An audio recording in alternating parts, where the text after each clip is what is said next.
get there, it's como mucho tiempo. Yeah.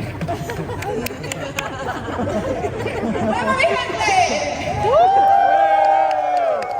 Bienvenidos, buenos días. Día 3, el último día de Puerto Rico Comic Con. Espero que lo estén disfrutando.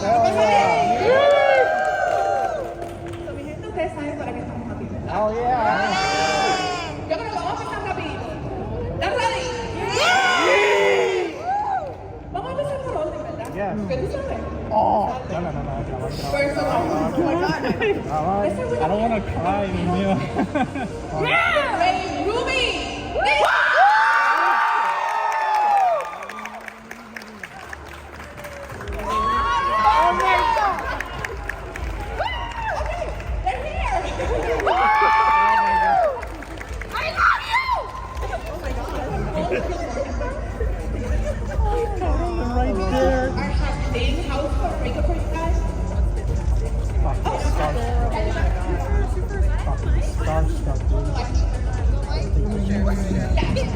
We will share. Hello. How's it going, y'all? I like that there's background music playing during our panel. Yeah, we can party. Just background music. Welcome to the RWBY rave. Yeah. I feel like we're on Who Wants to Be a Millionaire. Very much so, yes. The lights are going to dim at some point.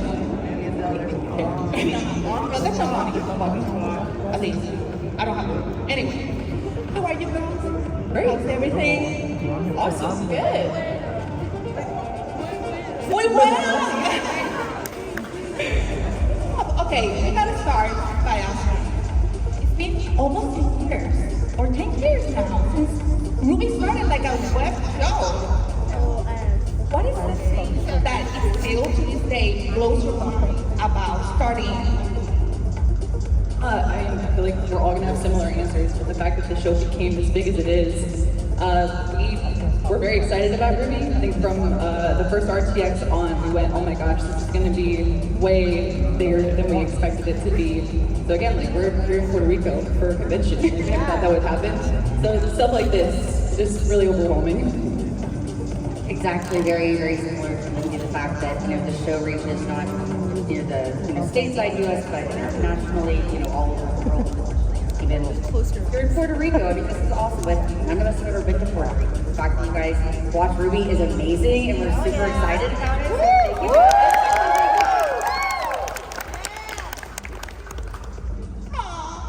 You can say All of that. Just quiero mucho, right? Yeah. What? Just quiero mucho. Yeah. I don't know what you just said. I love you very much. I love you very much. Yes, that. Dame un beso. Say it again. Por favor, no crucen enfrente de los dos. What does that mean? Please do not cross in front of the bus. You got it. Yeah, you did. My parents used to say "Dame un beso." I was born in Spain, so my first word was "mano." "Dame un beso" is something that I was interested in my parents. Every day, really, yeah. Obviously, you guys are friends, right? Do you think that your friendship has helped you in the chemistry of your character? Friends? Not friends. Family. I don't know if I would say specifically in the show, but I do think that it helps doing stuff like this together and doing press together, because, I mean, I'm for myself, but like having anxiety and things like that, it's definitely helpful to have people that you feel safe with and trust to travel around with. That's definitely a really benefit of actually enjoying each other's presence. Yeah, it's really helpful being friends with each other, as Arryn was saying, how like we do a lot of these conventions together and we do press together, and so actually liking each other is very important. I will say now, it is weird looking at Arryn, knowing what happened with our characters. Yeah. And we're still just friends, you and I. And they were roommates. So, let's talk about the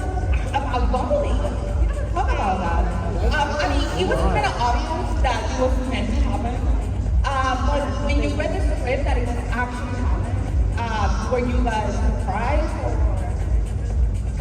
I mean, every single season I've asked Carrie, I was like, is it this one? Are we doing it this one? So when I finally knew that it would be 9, I was just waiting for the scripts. It was so good. It was really nerve-wracking because this is a moment that you've been just waiting for and building up to for 10 years, and so you want to make it like absolutely perfectly, give it the justice that it deserves. So it was really exciting, and also a little nerve-wracking, but I think having worked up to this as we have that, I think we did it without being really stressed. I think the flow, like how everything progressed throughout the show, that helped make it like very unique. Yeah, and I think something too that we talk about is they're teenagers. They're still discovering themselves. They're still learning what they want, who they like, what they like. And so I think it's a very natural progression that they went through of like discovering themselves and their sexuality, but also like a slow burn of like falling in love with someone and trying to like realize your feelings for someone who's your friend and trying to understand that.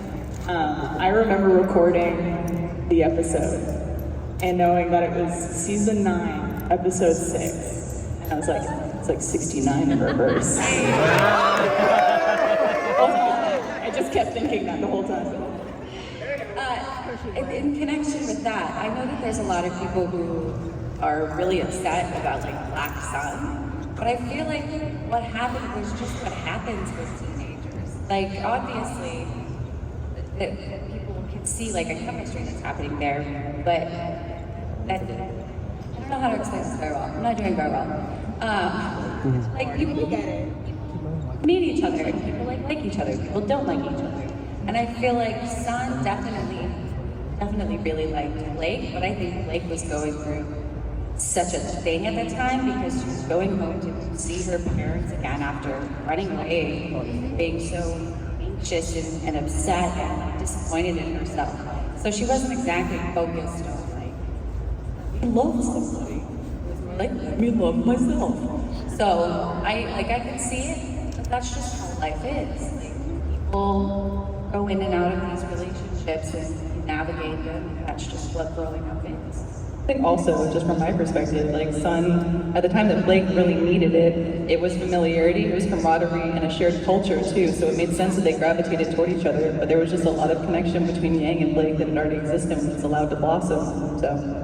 I read something somewhere about how, even though in the very first episode, Yang is like talking about all the boys, but she's 100. Oh my god. Yeah, I noticed that. Okay. In like the first episode, the first season, Yang's talking about like all the boys and stuff, but she's 100% like already looking at Blake. Oh yeah. And people are like, maybe this is some kind of like cover up for her to like start with it. Yeah, right? Well, because RWBY goes like, that girl, and you're already looking at her. Like you've been looking at her this whole time, and she goes, you don't. So I thought that was really cheeky. What girl? I didn't notice. I want to redub like Yang pulling me over, and I'm like, I don't want to go meet your girlfriend. No. Yang can try on Blade Day vibration phone. I think we're gonna do Q&A afterwards. We're going to be Sorry, we can't hear you. It's fine. I was going to ask you, the show has so much badass music. So I was asking if you could choose a song, it can be like a pop song, that describes each of your characters. What would it be? From Shadows? Yeah. For anyone who saw yesterday's episode, all around me are familiar faces, worn out places. Yeah. Real songs or RWBY songs? It can be, real songs. I think he would be a fan of Taylor. I literally get spoiled from Like he was raised with all these sisters, so I think he would be a huge fan of Taylor Swift. Oh yeah, I think Yangs would be Thunderstruck! that one. Yeah. I feel like Blake would listen to anything by Tegan and Sarah. Okay. I don't know. Or, yeah, right? Or, I'm not okay. Oh no. She's fine. Wait, no, that'd be more like RWBY right now, actually. I could almost see Weiss just like, I don't, but I'm not a girl, not yet a world. And Britney Spears, she would totally be a Britney Spears fan. Like, closet Britney Spears fan, like Madonna or Britney Spears, absolutely. I could totally see Weiss like that.